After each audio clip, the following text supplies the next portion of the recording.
Holy cow! I've got to give a big special thanks to everyone and their support on the first video. I already planned on making this a series, but now it's a for sure thing. Same deal as last time, I'll be covering 4 movies that were adapted from TV shows and seeing if they do anything to up the scale in their presentation and if they have an interesting angle to take on. You know, like story-wise, are they doing something that the show never did? And I'll also just be giving my opinion on it as a whole. Just for clarification, let me say that a movie not up in the scale or having an angle doesn't automatically make it bad. It just makes it stand more with the TV show rather than feeling like a grander experience that a lot of film adaptations try to aim for. It's often what I'm looking for, but it's not the only thing that makes a movie good. In the last one, the Simpsons movie pulled off both of the things on my checklist, while I think Bob's Burgers really only pulled off one of them. But I still like the Bob's Burgers movie more, simply because I like the characters in it more. I saw some comments that were confused about that, so I just wanted to make my stance clear. With the limited amount of time that a TV show season has to be animated, and how much time is required to make it look good, I do normally expect a movie to have better animation than the TV show. So if a TV show gets adapted into a movie, I expect it to look better than the TV show. But sometimes you do get wild exceptions to this rule. Sometimes there are television shows that have movie quality. Like, I'm going to be talking about El Camino in this one, and I honestly don't think that Breaking Bad and Better Call Saul are too far off of what El Camino pulls off, because I think those two shows were already incredibly cinematic on their own. An unintentional parallel that all 4 films discussed in Volume 1 had was they were film adaptations of long-running TV shows. Granted, SpongeBob and South Park were pretty early in their run when their movies got made, but all 4 shows have been on for a long time. I once again accidentally made an unintentional parallel with these movies, this time being that all 4 of the movies being discussed today are conclusions to the respective series, all of which came out after their show either ended or got canceled. Some had longer waits than others, but all of these as of now are the ending to their respective shows, which automatically gives all 4 of them an angle. That angle being, give the characters a proper send-off. Conclude your story. But as I said, just having that angle doesn't automatically make it good. Let's start off with... So anyone who follows this channel more consistently knows I'm a big fan of both Breaking Bad and Better Call Saul. They are 2 of my favorite shows of all time, with Better Call Saul taking a slight lead due to me liking the characters in it more. When Better Call Saul first got announced, there was a little bit of skepticism from fans, as they weren't sure how necessary a spin-off about the comic relief lawyer was to make. But it really proved itself to be something that stood well on its own, as well as a great extension to Breaking Bad, and an exception to the rule that spin-offs normally suck. I can't say I had that same optimism for El Camino. Saul was just such a simple character in Breaking Bad, it really felt like they could do whatever they wanted with him. El Camino, on the other hand, had to follow up the last couple episodes of Breaking Bad, which seemed like a very hard and maybe not necessary task. Now, I don't want to spoil the ending of Breaking Bad, and I plan on keeping spoilers to a minimum, but there is one major plot point of the Breaking Bad finale that I'm going to have to talk about in order to talk about this movie. So if you don't know how Breaking Bad ends and you don't want any information on what happens, skip to this part of the video. It'll take you to the next movie being discussed. This is your warning. 3, 2, 1. Jesse makes it out alive. He drives off screaming as he finally has been freed from the hell his life has become, and we can either assume that he somehow escaped the police or that he got caught and would be spending the rest of his life in prison. The reason the movie felt like a bad idea to me personally is the chances of Jesse escaping under the circumstances seemed very unlikely, but I also wanted to leave this character with a little bit of hope, so leaving it inconclusive worked. Saying that he escaped felt unrealistic, saying he got caught, kind of a bummer, even if realistically Jesse did bad things and probably deserved it. I think the bottom line is you do sympathize with his character despite the awful things he did, because the show makes it clear that Jesse has a heart and might have been better off if he never got involved with these things. There came a point where he was way over his head and turning back was not possible anymore, which is a similar fate that a lot of characters on both shows go through. The funny thing about me saying him escaping seems unlikely, however, is that alone is kind of a good hook for the movie to be a thing in the first place. Like, yeah, how the fuck would he pull that off? I kind of want to see him try to pull it off. How far could he make it? Could he get close and still be found by the end of it? Is there a reality where he actually manages to pull it off? Well, the movie takes its time showing you how one would pull this escape off, and it's honestly pretty interesting. We do get to see some other Breaking Bad characters, but it does know where to put its focus. We aren't getting one cameo after another. Every single reappearance of a character is done with intent and adds something to the story, or at least to the themes of the movie. The movie is very well shot and just well made overall. Breaking Bad, as I already stated, was a relatively well shot TV show, and Better Call Saul took it to the next level, bringing back a lot of the same crew from Breaking Bad that now had more experience. I think I would say El Camino surpasses Breaking Bad from a technical standpoint, but is on the same level as Better Call Saul, with just a little bit more shot variety as it's their 2 hours versus Better Call Saul's 9 to 10 hours per season. Most of this movie is focused on Jesse slowly figuring out what he's going to do to get out of this, but we also do get a lot of flashback scenes from the last year of his life being trapped with Todd, his uncle, and their people. At first this might seem like a cheap way to throw in some more Breaking Bad characters, but honestly they find a pretty clever way to connect it to his escape storyline. It starts to paint a picture of how Jesse could pull this off. It adds context that we didn't have before. My only real big critique of this movie is there's a shoot-off scene near the end of it that feels a little forced. This is a very slow-paced movie, and this final scene feels like the result of them being worried they didn't have enough action or excitement. But like, that's kind of what this movie chose to be. I don't know, it's the only part of the movie I'm not really buying. Again, I don't want to spoil too much, but Jesse's motivation in the scene makes sense, but I don't think the guy he's going up against really does. He's just totally crazy, yo. In the past, another critique I gave this movie is that while I think they pulled the story off well, it still doesn't feel needed. Like, you could still leave things open for interpretation, and that would have been fine. Why bring Breaking Bad back when you barely have anything left to wrap up? I mean, most of the show's best characters are either dead or missing at this point anyways. But honestly, Better Call Saul's ending made El Camino better. Not going to spoil anything about the specifics of these three stories, but Breaking Bad is Walt's conclusion, Better Call Saul is Saul's conclusion, and El Camino is Jesse's conclusion. And there is a very interesting parallel between all three of them. If you've seen all three, I think you'll know what I'm talking about. And I'll just leave it there. El Camino isn't like a 10 out of 10 or anything. Honestly, the pacing is just a tiny bit boring at times. But I do see the value in the movie, and I think enough of it is good to give it a rewatch every once in a while.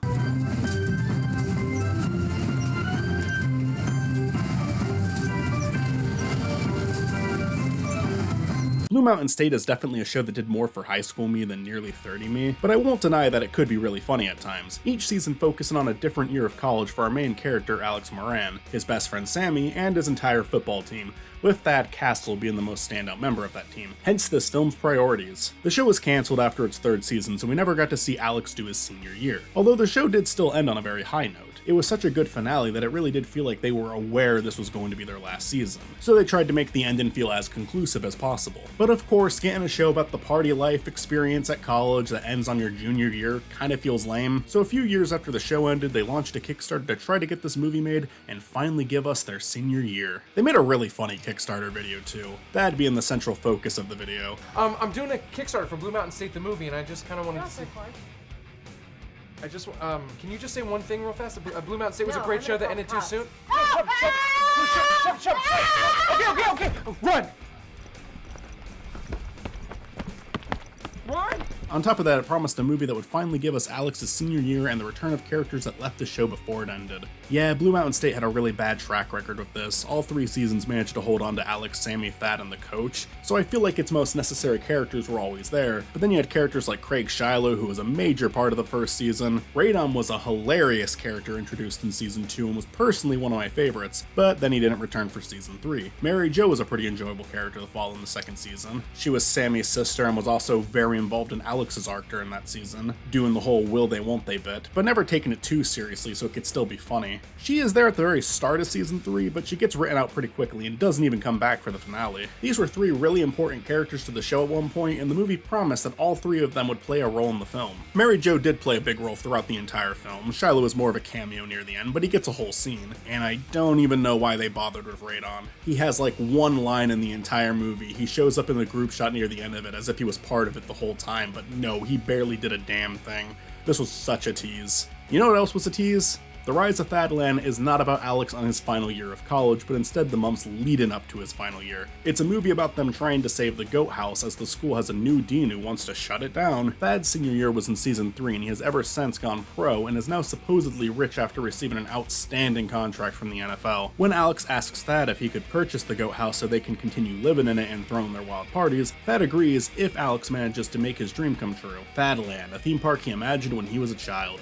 A very inappropriate theme park for a child to come up with, mind you, but there's actually a pretty good reveal about that near the end of the movie. I can't say that The Rise of Thadland is a terrible movie, it's just not what was promised at all. It's like they had an idea for a movie about Alex, but decided to focus more on the fan favorite Thad Castle instead. But Thad isn't in college anymore, so making the movie focus on the school year wasn't really necessary for the movie anymore. And look, covering a whole semester in a movie when the other 3 semesters got entire seasons to cover the year would probably be challenging, and maybe this Thadland story works better as a film adaptation, but my only issue is that it leaves the show feeling incomplete once again. Although even then I would say that season 3 did have a more fulfilling ending with these characters. Maybe they were hoping the film's popularity could result in a season 4, but they always kind of promoted this movie as the finale to the series, and there are some pretty conclusive decisions made at the end of the movie. Without saying too much, I'm not sure if certain characters could come back for a season 4 after everything that happened. And now with everyone aging, it's definitely off the table. I mean, they were already pushing it with this movie. Now, even though the film picked a clear favorite, Alex does still probably get the most screen time. His scenes are often overshadowed by Thad's, but he's still present the entire movie. He's still moving the story forward while Thad is more so there for the laughs, but his motivation is simply trying to keep Thad happy so he can keep the goat house. His arc in the movie feels like one that could be in any random episode of the show,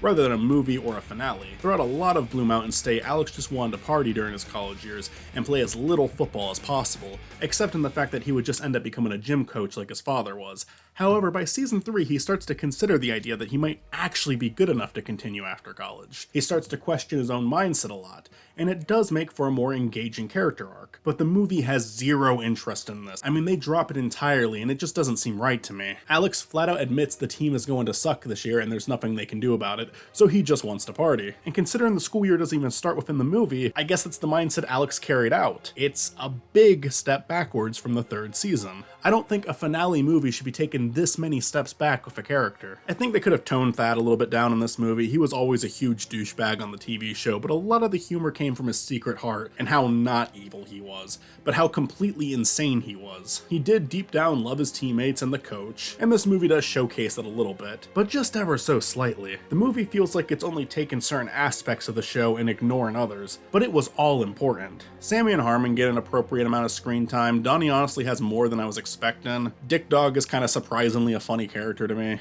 I don't know, that one's gonna be hit or miss with people. I'm sure some people found him funny and some people fucking hated him. Larry and the coach get something, but honestly this is another problem with doing a movie instead of another season. There's a lot of characters and so many of them didn't get as much screen time as they probably should have. The coach is a major part of that show. He really should have had more to do in a finale, but I get it, they had to prioritize. But even then, they tried to do something big with him in the little amount of time they had. The show had a big arc about him and his ex-wife getting back together. They really treated it like it was a big deal, but I guess despite appearing in the Kickstarter video, they couldn't get her back for the movie, so he's divorced again. She couldn't just be off screen for the movie. Like, if you have nothing else to do with her, just don't do anything else with her. And he hooks up with this girl who has maybe 3 lines in the movie. It doesn't work at all and actually hurts the previous seasons now that we've taken several steps back in favor of nothing. This movie so often takes steps back in favor of nothing. I know Blue Mountain State was a comedy, but it was a comedy with characters that grew. It was a comedy with a narrative. I hate it when these shows just say, fuck it. Malcolm in the Middle has a fucking especially bad one with Francis. Holy shit. Might need to make a video on that one day. It's kind of a disappointing movie in a lot of ways, but it does up the production in some areas. Some. I swear there's a scene or two that looks like it's using fucking stock footage. But they did build a pretty fun set. They do some things they couldn't do on television. You see Sammy's penis a lot. They go further with the jokes, and as immature as a lot of them are, I can't help but get a laugh out of some of them. Like, these guys are just kind of good at playing funny douchebags. This certain character type can be pretty painful at times, but if you have the right delivery, you can make it funny. There's honestly a fair number of laughs I got on this on a rewatch. What's going on here? I think these guys are trying to fuck, and those guys are talking about it? I think I would be more at peace with this movie if it wasn't a finale. As a movie in between seasons 3 and 4, I think it could work if they just altered the ending a bit. But as a replacement for season 4, I see the effort, but I think there was a lot of missteps taken. It's okay, but it doesn't hit the highs of the show, and certainly not the last thing I wanted to see from the show. It was nice to see everyone again, but honestly, you ended it better the first time.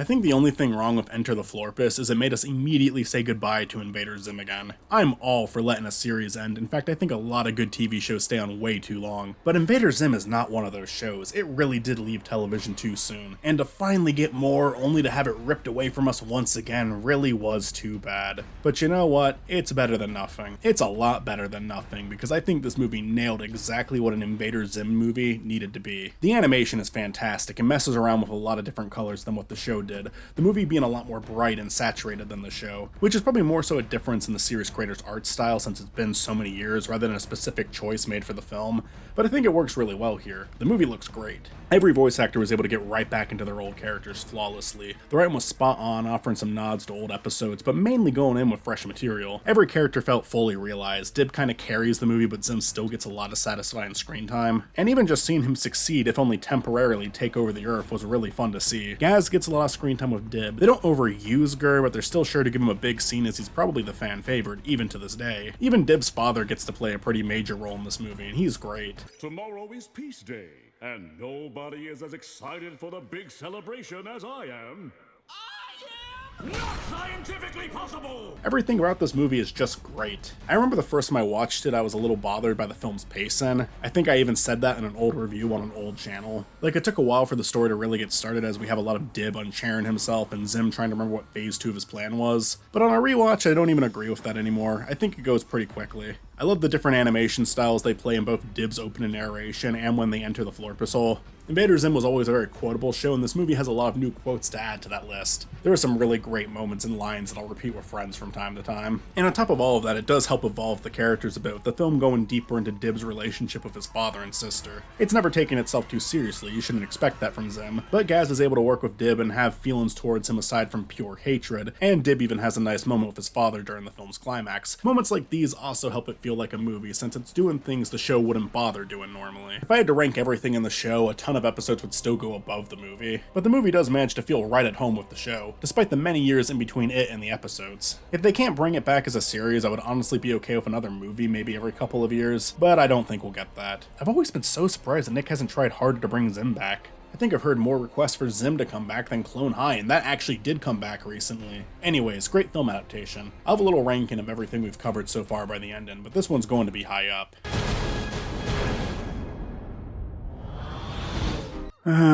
For fuck's sake. Not liking Drawn Together is probably the appropriate reaction to have to Drawn Together, but I can say at the very least there are episodes that I find pretty funny. The Drawn Together movie, on the other hand, the Drawn Together movie, the movie, fucking great joke, is up there with some of the worst movies I've ever seen in my entire life. I know there's already a lot of people who shit on this movie, I'm sorry I can't be a contrarian opinion. Honestly, I do enjoy defending things that everyone else shits on, but I can't with this one. It's a downgrade visually from the show, the humor is worse, it attacks better shows while being a worse version of itself. It makes the claim that you should be able to be edgy and disgusting without having a point or message. Its main target is South Park, saying that they do the same thing as that show, but because South Park tries to have a point, it's seen as much better. They are criticizing South Park for trying harder than they do. And Drawn Together did have messages in some of their episodes. It was definitely a more lowbrow show, but they had stories about censorship and addressing offensive depictions of different groups of people in older cartoons. These cartoon characters are part of our history, our heritage. Sure, it may not be a part we're particularly proud of, but to deny it, well, that's dangerous. It never got as serious as South Park was willing to get at times, and it did do these messages less often, but they were there, and often they were part of the better episodes. It's almost like the show was better when they were trying. Wow. But on top of that, the show had jokes outside of what's the most fucked up thing that we can think of on the spot. The movie rarely has that. Captain Hero was my personal favorite on that show because I found his personality really funny. In the movie, he's fucking a corpse.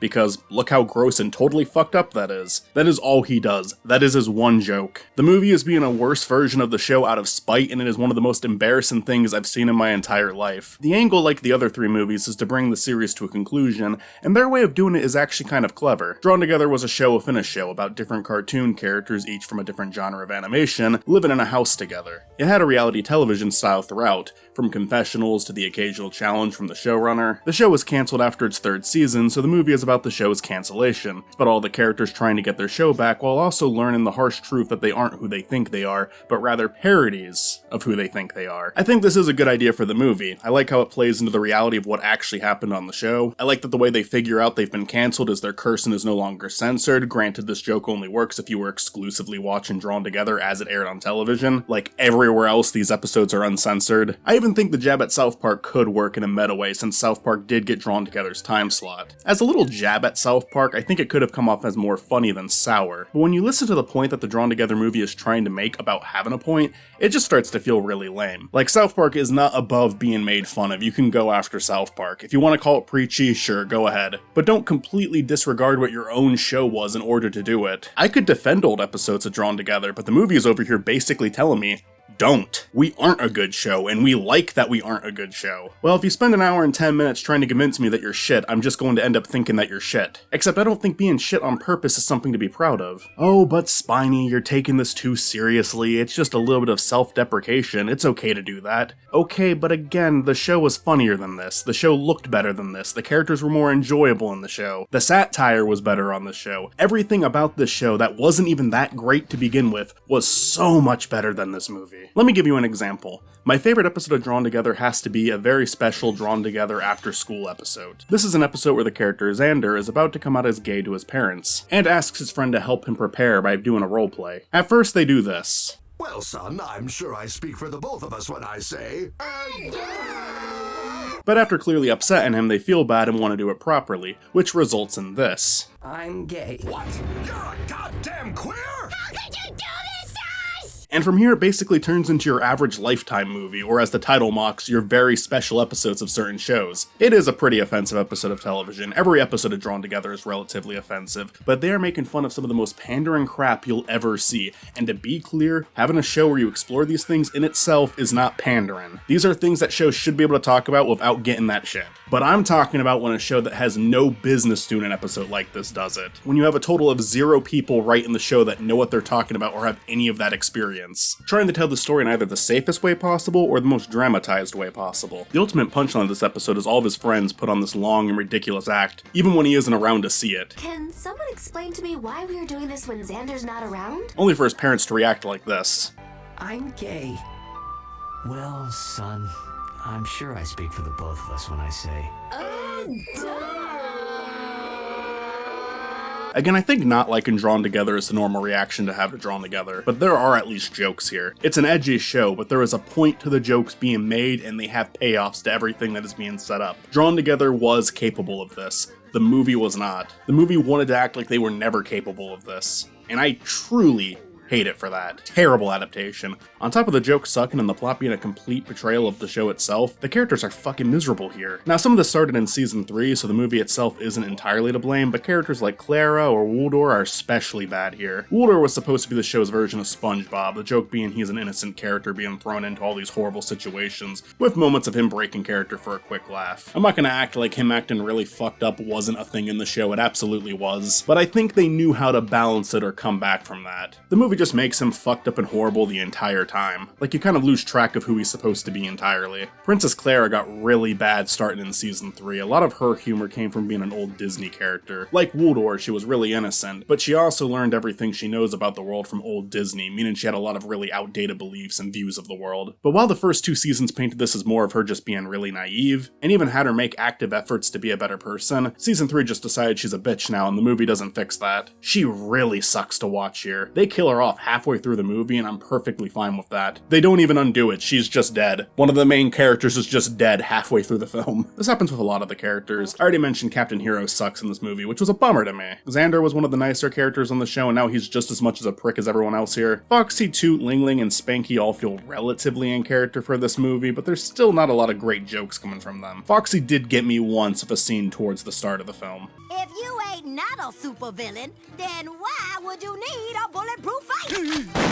And that's it. That's the only part of this movie I genuinely enjoyed. The new characters all suck. The plot with the Jew producer and the Israel robot voiced by fucking Seth MacFarlane of all people suck. The entire thing just sucks. If you enjoy it, please don't let me stop you. If I can laugh at an episode of the show, you should be allowed to laugh at this movie, but my god, I do not get it. Sorry for ending this one on such a sour note, but hey, not all these are gonna be good. We're gonna have to cover some of the bad ones every once in a while. At least we got this one out of the way. I'm going to end this with my current ranking of all the movies I've covered so far, but before I do that, I just want to say thank you again for the reception of Volume 1, and continue to leave your requests. I can't promise that I'll get to every single one of them, but I do promise that I'm writing them all down and considering a lot of them. I will say some of the requests fall under more of a gray area, like could the Looney Tunes movies be considered when they aren't technically based on a TV show but theatrical shorts? But I'm not completely closed closed-minded to that. Keep pitching whatever you want and I'll see what I think works for the series. Even for franchises I'm not familiar with, I'm down to bring on friends who are familiar with them. Just so you can get my opinion, but also the opinion of someone who's more familiar with that franchise. Anyways, here's my current ranking of what I've discussed so far. The Drawn Together movie, The Movie. Blue Mountain State, The Rise of Thadland. El Camino, a Breaking Bad movie. The Simpsons movie. The Bob's Burgers movie. Invader Zim, Enter the Florpus. The SpongeBob SquarePants movie. South Park, Bigger, Longer, and Uncut.